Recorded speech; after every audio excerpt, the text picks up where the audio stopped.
Financial webinar on mutual fund, ETF funds, index fund on November 16th and 17th. Please register. Hello guys, welcome back to our channel. ఈరోజు మనతో ఉన్నారు amphi certified mutual fund distributor అలాగే క్యూపీఎఫ్పీ అయిన రమేష్ పత్పులేటి గారు. సార్తో మాట్లాడదాం. నమస్కారం sir. నమస్తే అండి.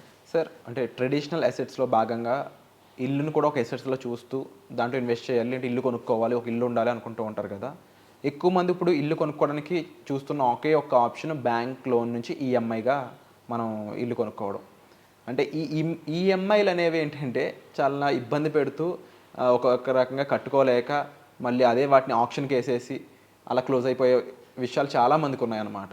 దానివల్ల ఏంటంటే ఒక పక్కన సొంత ఇల్లు అనుకుంటే ఆ సొంత ఇల్లు ఉండదు, ఇంకో పక్కనేమో బ్యాంక్ లోను అలా ఇబ్బంది పడాల్సి వస్తుంది, ఇంకో పక్కన వాళ్ళు అనుకున్న సిచ్యువేషన్కి రీచ్ అవ్వలేరు, రిటైర్మెంట్ టైంకి వాళ్ళకి ఇల్లు ఉండదు. ఇదే సిచ్యువేషన్లో మీరు దీనికి ఒక ఆల్టర్నేటివ్ ఆప్షన్ ఉంది, దాని ద్వారా ఇల్లు కాదు ఇల్లుతో పాటుగా కారు కొనుక్కోవచ్చు, హోల్ ఫ్యామిలీ సెటిల్ అవ్వచ్చు అని చెప్తుంటారు కదా. ఆ ఆల్టర్నేటివ్ ఆప్షన్ ఏంటి, ఈఎంఐతో కంపేర్ చేస్తే దానికి ఉన్న డిఫరెన్షియేషన్ ఏంటి? సో మనము ఇప్పుడు హైదరాబాద్లో ప్రజెంట్ ఒక ఫ్లాట్ తీసుకోవాలంటే, డీసెంట్ ఫ్లాట్ తీసుకోవాలన్నా మనకి 65 to 70 lakhs అవుతుంది. 65 to 70 lakhs పెట్టి మనము ఫ్లాట్ తీసుకొని ఒక 50 lakhs లోన్ తీసుకోవాలి. సో మనం 15 లక్షలు మనం ఇన్వెస్ట్ చేయాలి. తర్వాత ఇమీడియట్గా 50,000 ఎవ్రీ మంత్ మనం ఈఎంఐ పే చేసుకుంటూ వెళ్ళాలి. సో అదే 50,000 ఈఎంఐ మనం ఎన్ని సంవత్సరాలు కట్టాలంటే 20 ఏళ్ళు కట్టాలి. అంటే మనం తీసుకున్న 50 lakhsకి గాను మనం దాదాపు 1.2 crores వాళ్ళకి పే చేయాలి. అంటే 70 lakhs ఓన్లీ ఇంట్రెస్ట్ కట్టాలి. ఇప్పుడున్న 9% ఇంట్రెస్ట్ రేట్. మేబీ రేపు తగ్గినా కూడా 8% అయినా కూడా 1 crore అయితే బ్యాంక్ పే చేయాలి. అంటే 50 lakhs మన క్యాపిటల్ కాకుండా ఇంకో 50 lakhs వడ్డీ అయితే వాళ్ళకి కట్టాలి. సో సరే 20 years తర్వాత మన ఫ్లాట్ చూస్తేనేమో కొద్దిగా పాతగా అయిపోతుంది, డిప్రిషియేషన్ అయిపోతుంది.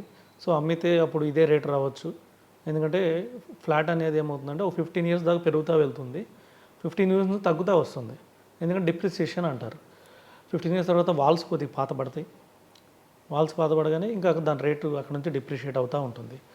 సో ఈ విధంగా ఆల్టర్నేట్ మనం ఇన్వెస్ట్మెంట్ చేసుకోవాలి. దీన్ని కొద్దిగా పోస్ట్ పోన్ చేసుకోవాలి మనం.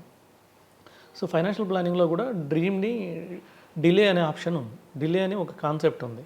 అంటే ఇప్పుడు తీసుకోవాల్సిన హౌస్ని ఒక 10 years ఆగి తీసుకోవాలి. 10 years ఆగి మంచి హౌస్ తీసుకోవచ్చు.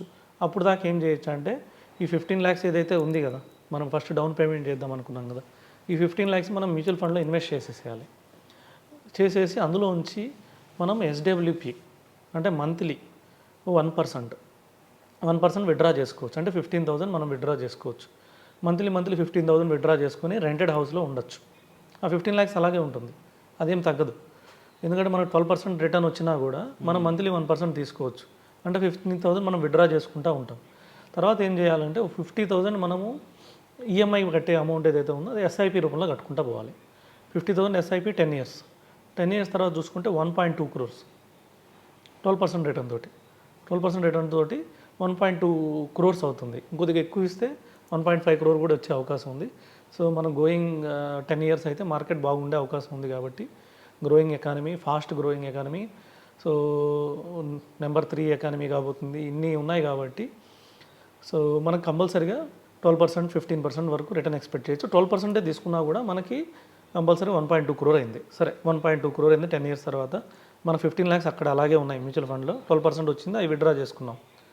సో ఆ 15 lakhs ప్లస్ 1.2 crores కలుపుకుంటే 1.35 crores అయింది. సో మనం ఇక్కడ నుంచి 10 years తర్వాత 1.35 crores పెట్టేసి మనము హ్యాపీగా ఫ్లాట్ కొనేసేసుకోవచ్చు. అంటే ఇంకా లోన్ అవసరం లేదు.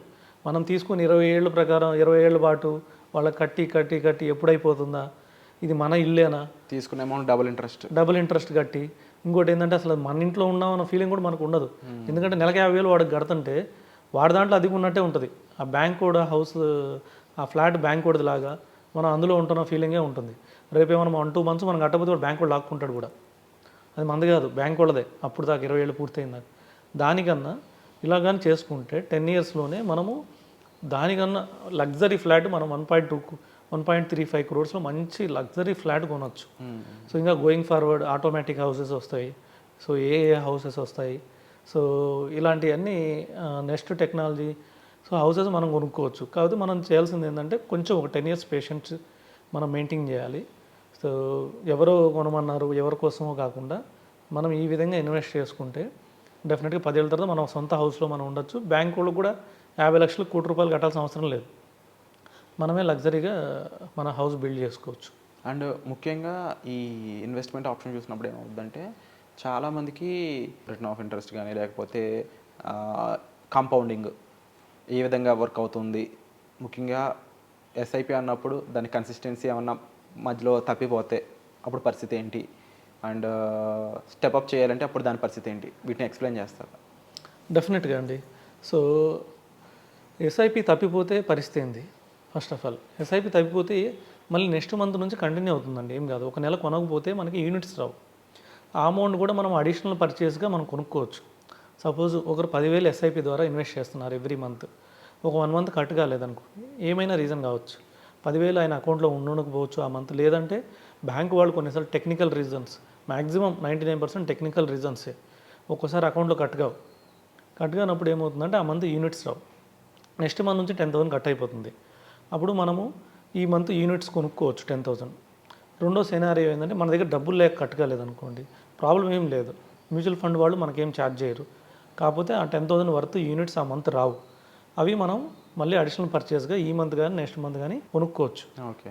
సో ఎస్ఐపి అంటేనే డిసిప్లిన్ ఇన్వెస్ట్మెంట్ కాబట్టి మంత్లీ కొనాలి కాబట్టి మ్యాక్సిమం కట్ అయ్యేలా చూసుకోవాలి.